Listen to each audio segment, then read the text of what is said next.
Wolfenstein 3D is known for many things, for being the grandfather of all FPS games as we know them, for unintentionally kickstarting the censorship of PE-baby imagery in German video game ports, and of course giving birth to one of the most creative and entertaining series of all time.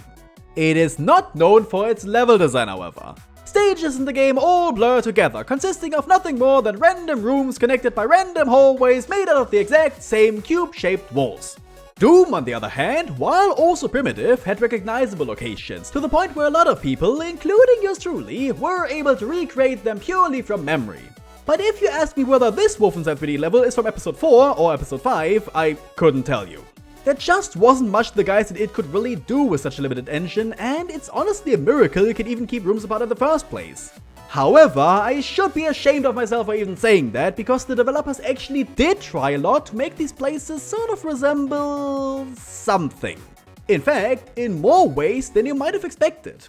At times, they really put a lot of thought and effort into placing little details here and there, just enough so the player can reasonably assume what the room they're in is meant to represent. Granted, this doesn't always happen, since most of these examples come from episodes 1 and 2. In episode 3, this attention to detail kind of diminishes and only really picks up again with the 4th episode.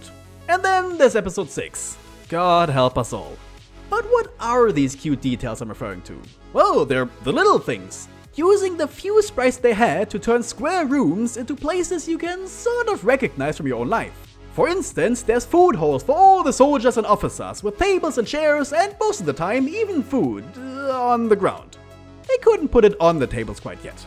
And you can find kitchens where these meals are being prepared, with hanging pots and pans, barrels, furnaces, sinks, and so on. There's even what seems to be food scraps and liquid spilled on the floor. And after a good meal, all the PE babies can retreat to their living quarters, where they have beds to sleep in and tables to read and write at. Sometimes soldiers will even stand at their tables as if they're conversing or eating meals.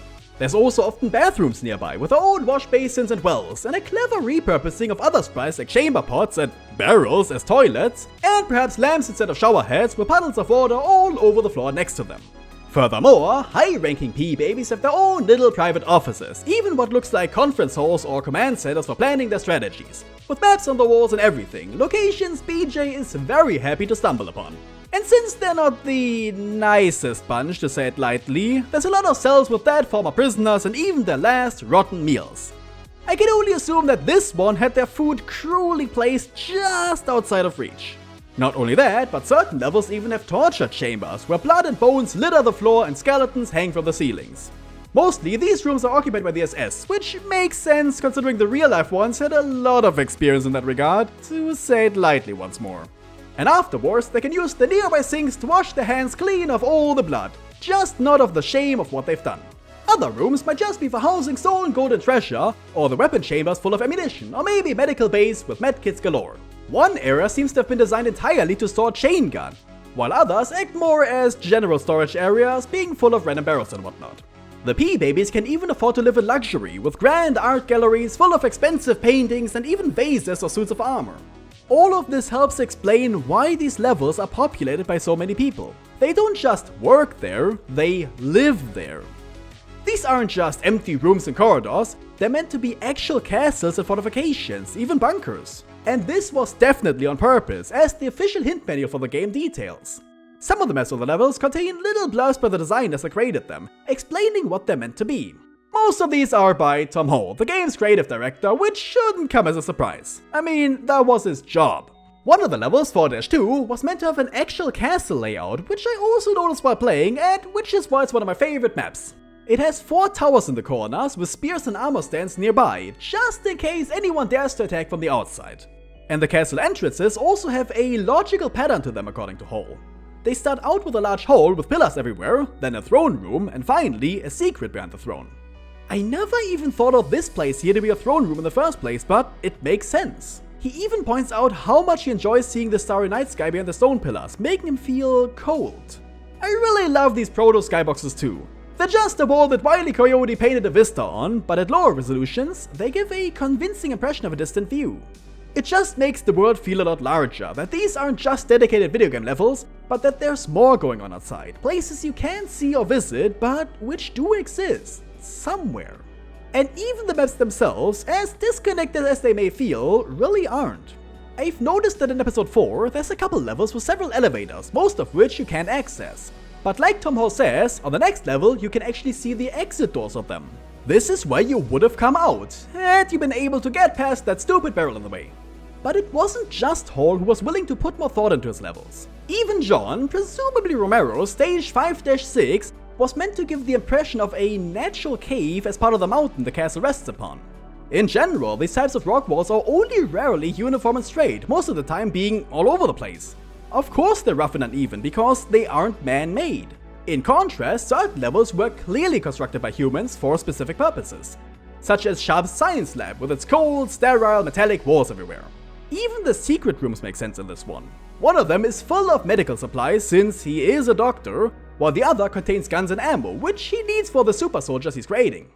And it's in these areas that the game tries to tell little stories by using the world around them. Environmental storytelling, as Draft Guy puts it, when he points out this part from 2-7.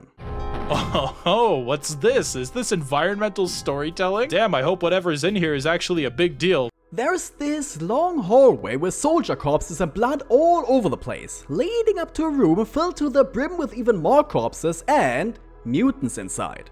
The implication is obvious. The mutants have gone rogue and started killing and possibly devouring the German soldiers. What's interesting is the fact that to access this part of the map, you need to find a secret push wall, meaning that the P-babies were very much aware of the problem and potentially walled this area off in hopes of containing the bloodthirsty mutants within. In fact, episode 2 is full of these push walls. It makes sense considering the whole super soldier project is top secret, and Sharps definitely doesn't want anyone just stumbling upon it on accident. In 4-1, the entrance of the cave maze has a cobblestone block moved aside, almost as if the P-babies themselves activated a push wall to access it and forgot to move it back.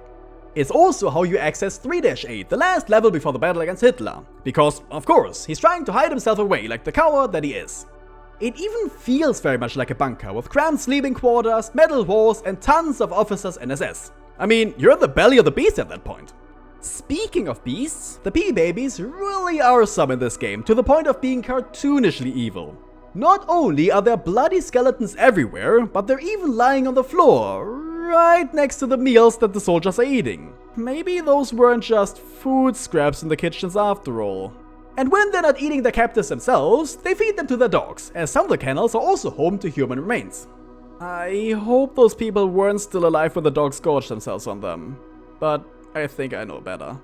But it's not all doom and gloom. The devs even included certain moments that are purely meant to be a joke.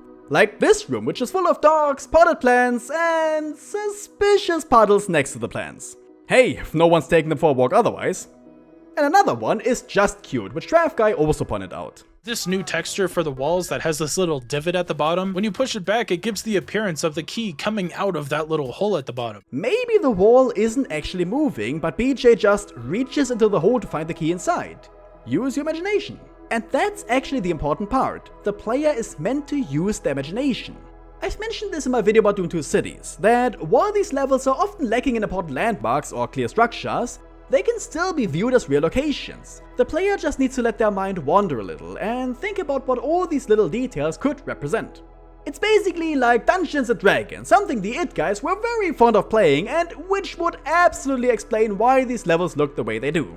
Just like in D&D, every square on the map is its own designated point of interest. This is the square with a table and chairs. This is the square with an enemy. This is the square with a door. And again, much like Dungeons & Dragons, you're meant to fantasize a little. Pretend to be in another place and make your mind fill in the gaps. And when you recognize something, like a bedroom or dining room, you can then go, oh, so that means this is the part of the castle where the soldiers live. And it's made out of wood because that's much warmer than cold stone. And I must say, I really admire Wolfenstein 3D for that. I still can't keep any of these levels apart, but so many of them have specific sections that stick in my mind that I remember very vividly just because of all these cute little details. And that's gotta count for something. Thank you.